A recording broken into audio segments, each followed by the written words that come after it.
சிவபெருமானுக்கு ஆக்மலர் காணிக்கை. சிவபுராணத்தின்படி சிவனுக்கு ஆக் அல்லது மடார் பூக்களை அர்ப்பணிப்பது மிகவும் புண்ணியமாக கருதப்படுகிறது. சிவபுராணத்தில் சிவன் உடனடியாக மகிழ்ச்சியடைந்து பூக்கள் மற்றும் இலைகளை அர்ப்பணிப்பதன் மூலம் வரங்களை வழங்குகிறார் என்று குறிப்பிடப்பட்டுள்ளது.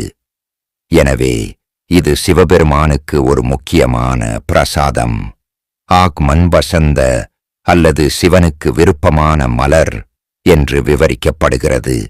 ஆக் என்பது மலையாளம் மற்றும் தமிழில் எருக்கு என்றும், கள்ளத்தில் யக்கா என்றும், தெலுங்கில் யக்கா என்றும், அஸ்ஸாமியில் அகன் என்றும், பெங்காலியில் அகண்டா என்றும், ஆங்கிலத்தில் மதார் என்றும், குஜராத்தியில் அகாடோ என்றும், பராத்தியில் ரூய் என்றும், ஒரியாவில் அரக்க என்றும் அழைக்கப்படுகிறது.